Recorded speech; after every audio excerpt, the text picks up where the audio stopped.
آپ عزیزان توجہ فرمائیں، امیر المومنین نے خلفاء کے دور میں زیادہ زندگی امیر المومنین کی خلفاء کے دور میں گزری ہے۔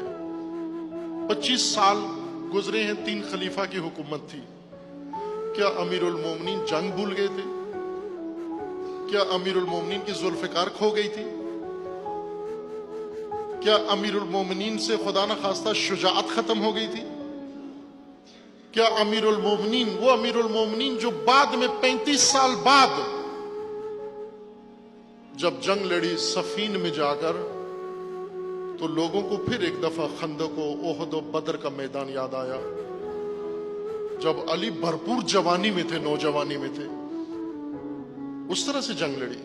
لیکن اس دوران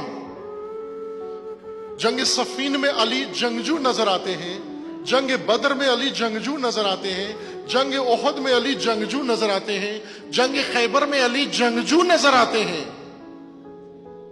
لیکن 25 سال خلفاء کے دور میں ایسے لگتا ہے کہ اس ہستی کو جنگ آتی ہی نہیں ہے، ایسے لگتا ہے کہ سیاست بھی نہیں آتی۔ کیوں عزیزان؟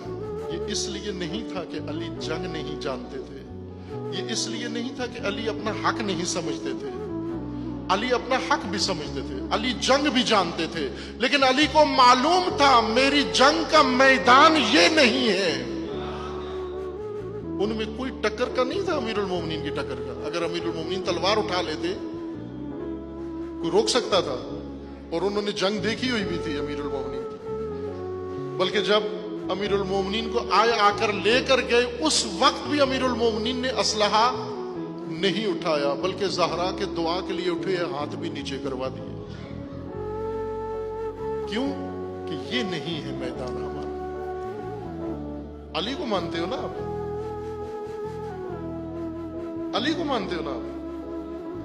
اگر خلفاء سے اختلاف کی بنیاد رکھ کر سب کچھ ختم کرنا ہوتا تو علی آغاز کر دیتے نا وہیں پر، علی آغاز کر دیتے وہاں پر۔ لیکن امیر المومنین نے یہ کام نہیں کیا، بلکہ جہاں خلفاء نے بلایا، ضرورت پڑی، وہاں پر حاضر ہو گئے۔ کس کو بچانے کے لیے؟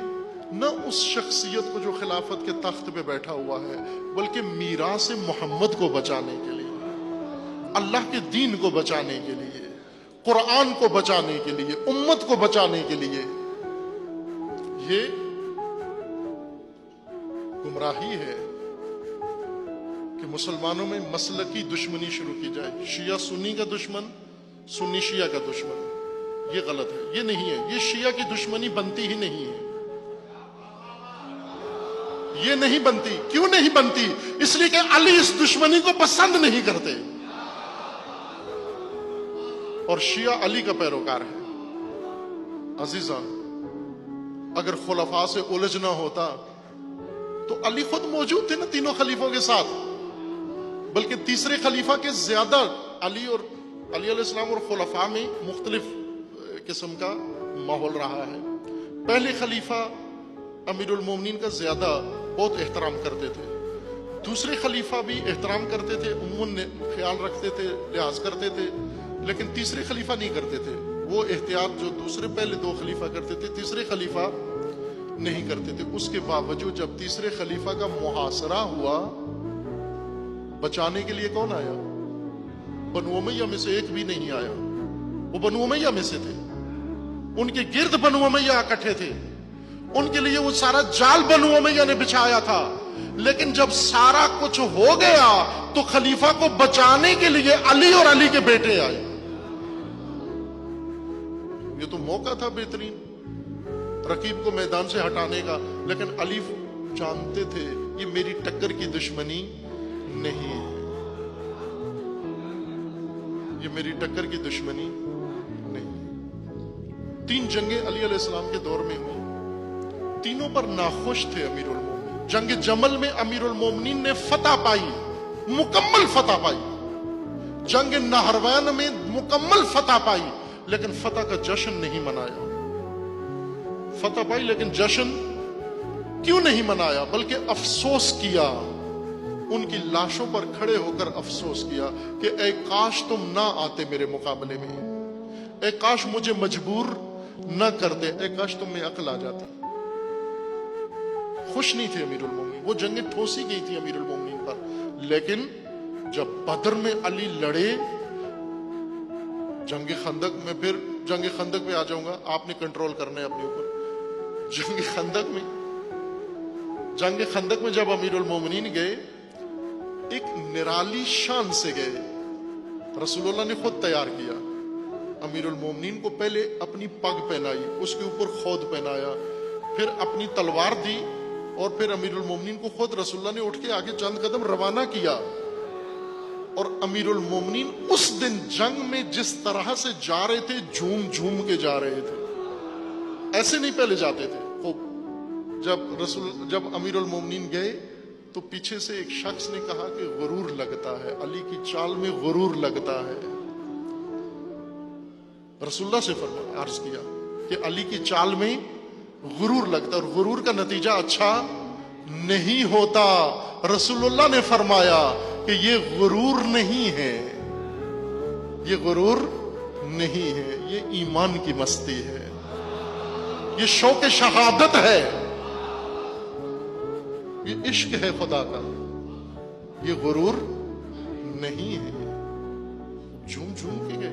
اب دیکھو ایک میدان جس میں امیر المومنین ابن عباس کو بھیجتے ہیں، ابن عباس جو سمجھاؤ ان کو، جا کر ان نادانوں کو سمجھاؤ میرے ساتھ جنگ نہ کریں۔ ابن عباس کے خطبہ دیا، جو علی کہہ رہے ہیں میں تمہارے ساتھ لڑنا نہیں چاہتا۔ انہوں نے کہا نہیں، ہم تو آئے ہی لڑنے کے لیے، لڑ کے ہی جائیں گے۔ پھر دوسرے کو بھیجا، سوہان ابن ساسا کو بھیجا، جو سمجھاؤ ان کو جا کر میں نہیں لڑنا چاہتا تمہارے ساتھ۔ پھر تیسرے کو بھیجا، جو انہیں کہو میں نہیں لڑنا چاہتا تمہارے ساتھ۔ پھر خود خطبہ دیا آ کر کہ میں نہیں لڑنا چاہتا تمہارے ساتھ، تم میرے دشمن نہیں ہو، تم میرے دشمن نہیں ہو۔ کیوں؟ اس لیے کہ تم کلمہ پڑھتے ہو، اس لیے کہ تم میرے رسول کے پیروکار ہو، میرے مخالف ہو، تم حق پہ نہیں ہو، بات غلط ہے تمہاری، لیکن نسبت میرے رسول سے ہے تمہاری۔ چونکہ نسبت میرے رسول سے ہے، اس لیے میں تم پہ ہاتھ اٹھانا۔ کبھی دیکھا ہے نا آپ نے، بڑا بھائی چھوٹا بھائی جب گستاخ ہو جاتا ہے، وہ کہتا ہے میرا دل تو کرتا ہے کہ تجھے ایک لگا دوں، لیکن تو ہے میرے باپ کا بیٹا، تو یادگار اس بوڑھے کی ہے، اگر اس سے منسوب نہ ہوتا میں تجھے مزہ چکھا دیتا۔ علی علیہ السلام یہی کہتے تھے انہیں، تم ہو بڑے گستاخ، تمیز ادب نہیں ہے تمہارے اندر، لیکن میں کچھ کر نہیں سکتا تمہارا۔ کیوں؟ کہ تم میرے رسول سے منسوب ہو، تم اس ہستی سے منسوب ہو۔ عزیزان، دشمنی اگر علی کے پیروکار ہو تو علی سے سیکھو دشمنی۔ اس تھیلی سے باہر آ جاؤ، فرقہ واریت کی تھیلی سے باہر آ جاؤ۔ کوئی مسلک اسلامی مسلمان تشیع کی دشمنی کے لیے موضوع نہیں، نہ کرو دشمنی۔ اگر دشمن چننا ہے تو علی سے پوچھ لو نا پہلے کہ مولا علی آپ بتائیے، ہم آپ کے شیعہ ہیں، ہم آپ کے پیروکار ہیں، یعنی فقط آپ کے پیروکار ہیں، آپ ہمارے مولا ہیں، آپ نے بتانا ہے دشمن کون ہے ہمارا۔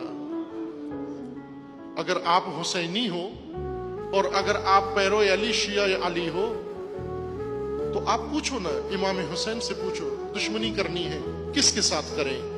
حسین آپ کو بتائیے کہ اگر دشمنی کرنی ہے تو طاغوت کے ساتھ کرو، دشمنی کرنی ہے تو ظالم کے ساتھ کرو، دشمنی کرنی ہے تو ستمگر کے ساتھ کرو، دشمنی کرنی ہے تو آمریت کے ساتھ کرو، دشمنی کرنی ہے اگر آپ نے تو یزیدیت کے خلاف